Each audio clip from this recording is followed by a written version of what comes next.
From more areas after new humanitarian corridors were opened. Russian and Ukrainian forces are currently locked in a long-range shelling war on the outskirts of the nation's capital, Kyiv. It comes as children who are too sick to go home or flee shelter from Russian missiles.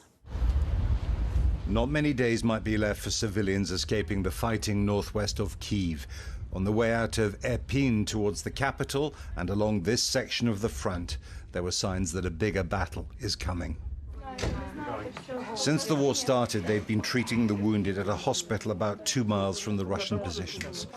These are the men whose resistance blunted their initial offensive.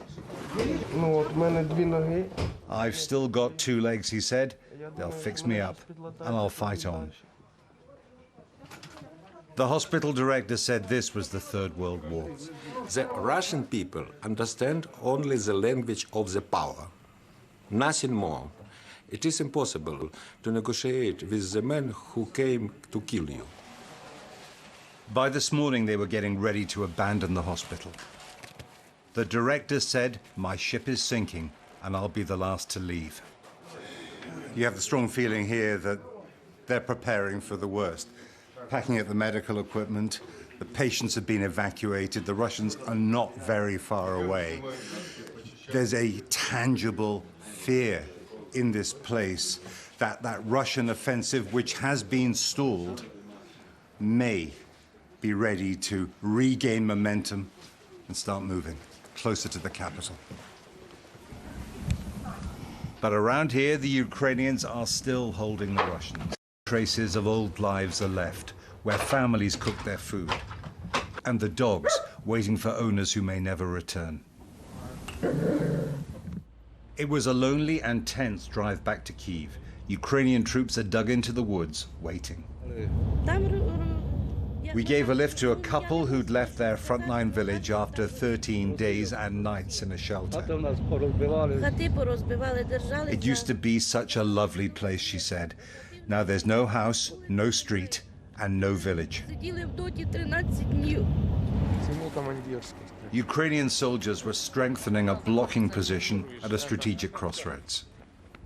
Dragan, their commander, issuing a stream of orders, radiated urgency. They weren't wasting any time. You could see the pressure.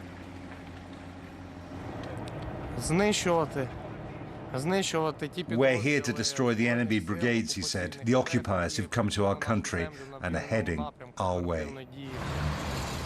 Back in Kyiv, the checkpoints are looking more like barricades. They're using the days to prepare for whatever's next. Civilians are turning out for weapons training. Lesson over? The guns are returned. These are not would-be frontline soldiers, at least not yet. I believe that during these times we just learn to be ready. That is what I think. We just learn because we can be scary after that when it is ending, but right now we just need to do our job and what we can right now. Everyone I've met here says they're ready to resist. The Russians so far have moved slowly. The capital's respite might not last much longer. The United States and United Kingdom have announced bans on Russian oil imports in retaliation for its invasion of Ukraine. The US will release 60 million barrels of oil from reserves to avoid an energy shortage. But there are concerns the move will further drive up energy prices. Joe Biden says the decision has been made in close consultation with allies and partners around the world. Americans have rallied to support their Ukrainian people and made it clear we will not be part of subsidizing Putin's war.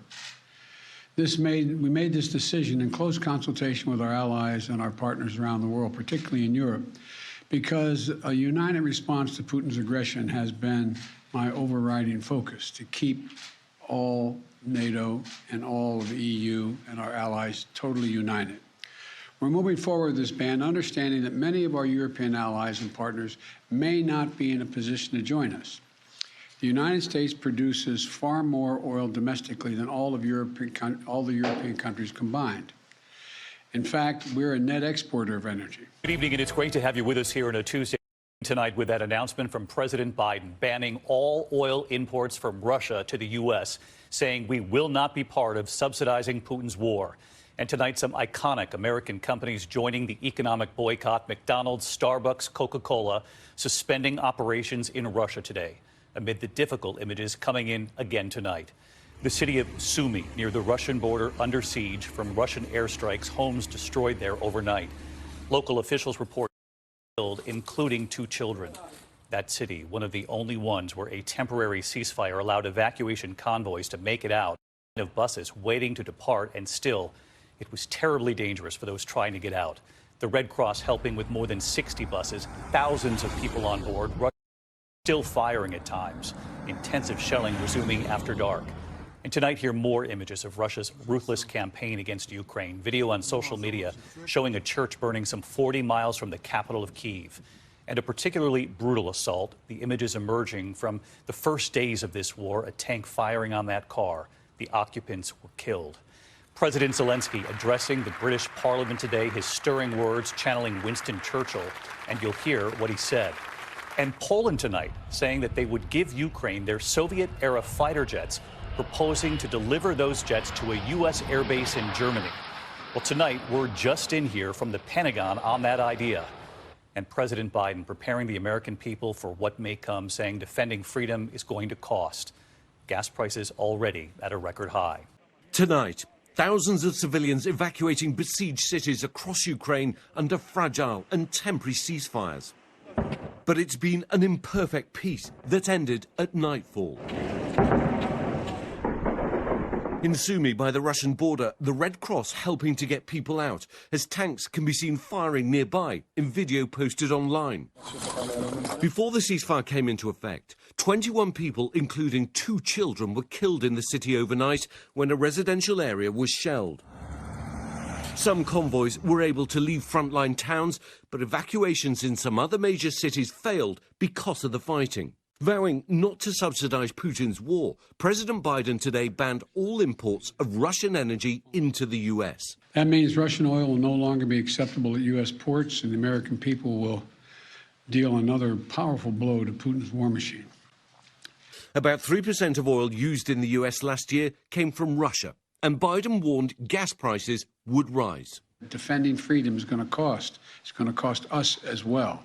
The UK also said it would phase out Russian energy imports, but so far they're alone among European countries. And in another major development tonight, Poland announcing it's ready to transfer all of its Soviet-era MiG-29 jets, about 24, to US forces in Germany, which could then potentially be given to the Ukrainian Air Force. A day ago, Ukrainian President Zelensky was pleading for more air power in an exclusive interview with David. We asked not only the United States, we asked many other countries. I'm not going to name them. We looked into this question. We know where these Soviet planes are stationed, which countries host them, and we asked these countries. And in many ways, it is the United States, in many ways, who will decide. Do you believe the president could be doing more to help? I'm sure that the president can do more. I'm sure he can, and I would like to believe that he's capable of doing that. Poland's asking the US to replace the jets it hands over, but the Pentagon now casting doubt on the entire transfer amid concerns it could further inflame tensions between the Russians and NATO. And more US businesses now joining in to punish Putin. McDonald's, Coca-Cola and Starbucks all suspending operations in Russia, and PepsiCo saying it's suspending just soda sales. And through it all, the Russian guns of war have never fully stopped. This graphic social media video, verified by ABC, shows a tank destroying a car at a junction just over a week ago in Makariv, about 45 miles east of Kyiv. The occupants were killed. In Mykolaiv today, more civilian areas were shelled during a Russian attempt to take the city, but the attack's been repelled for now. Today, a brief lull in the fighting allowed thousands more to flee Irpin, the city just north of Kyiv that's been relentlessly bombarded by Russian forces for days. Cold and afraid. The weakest residents of Irpin are among the last to be rescued. Among them was retired Russian language teacher Nina Mikhailova. 85 years old and now forced from her home by Putin's war, and she feels betrayed. She says, "I can't believe it. Since my childhood, I thought the Russians and Ukrainians were fraternal people. How could this happen?" But through it all, Ukrainians remain strong and defiant. Tonight, Zelensky addressed the UK's parliament, echoing the spirit of Britain's wartime leader, Winston Churchill, saying, "We will fight in the forests, the fields, the shores and in the streets." It was an unprecedented moment met with a rousing ovation.